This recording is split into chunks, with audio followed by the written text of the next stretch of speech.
Ashamaa akkam jirtan kabajamtoota fi daawwattoota Looshe Tubba akkami nageenyaan jirtanii.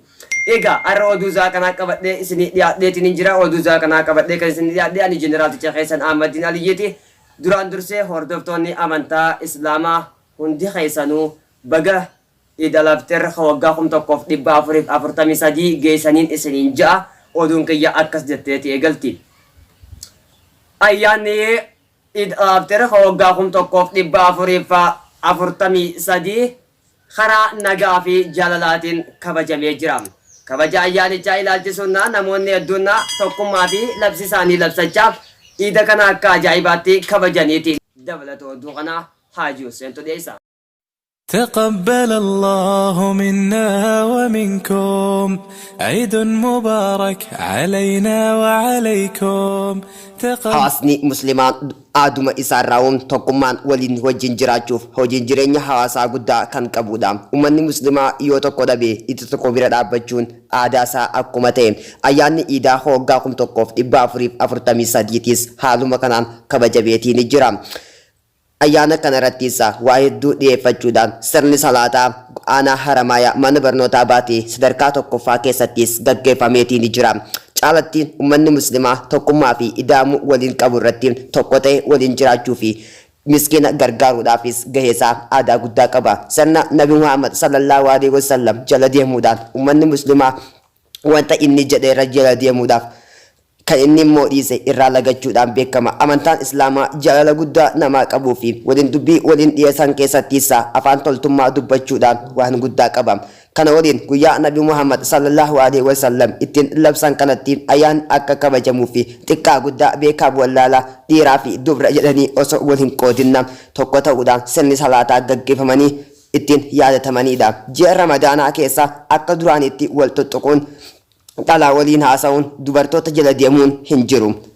Ija kee lafatti qaqqabattee kan soomantudha. Soomanni waggaa 1443 bifa ajaa'ibaatiin tokkummaa uummata Muslimaa agarsiisee jira. Yeroo hedduu soomanni kan soomamu guyyaa 29 ture. Haa ta'uti garuu bara 2014 kana keessatti yookiin ammoo lakkoofsa hijiraa 1443 keessa immoo soddomtee jira. Kuni ammoo caalatti tokkummaa uummata Muslimaa agarsiisaas jedhan ulamaa'onni. Soomanni waggaa kanaa 1443 bara hijiraa 1443 kana keessa soddoma ta'uun tokkummaa uummata Muslimaa mul'isaa tokko taanee waliin deemuu qabna jechuunis waamicha uummata Muslimaa ture.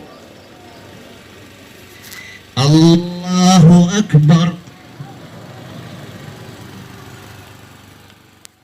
Kana malees jiraattonni gandaa akka ja'anitti yeroo ayyaana kana kabajnu namoota nu biraa harka qalleeyyii ta'an hundaa'u bira dhaabbannee kabajuu qabnaa ja'an akka jiraattonni dhiyeessanii Looshe Tubiif ibsa kennanitti amantaa Islaamaa keessatti tokko osoo rakkatee jiru inni kaan ammoo fataa jedhee deemuu kanatti amantaan keenya nu dhorkaa jechuudhaan dhiyeessaniitiin jiran.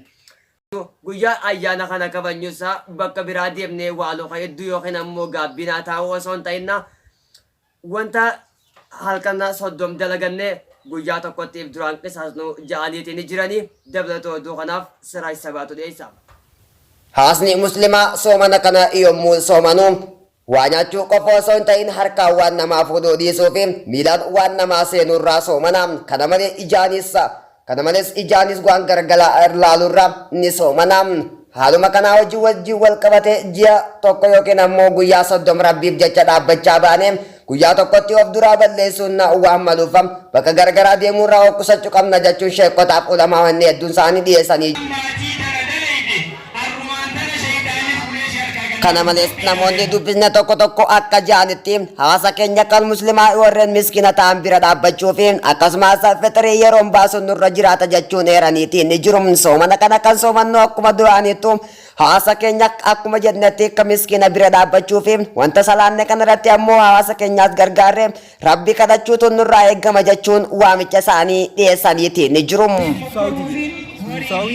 sirraadhi keenyaaf amma salaanii faas qajaa'u mala Ramadaana keessatti soommanni faansa qadamu mala waan akkasii keessa siraalii zuwa baqa suusaa fakkeenya waan akkasii keessa ongo kara lama suusaa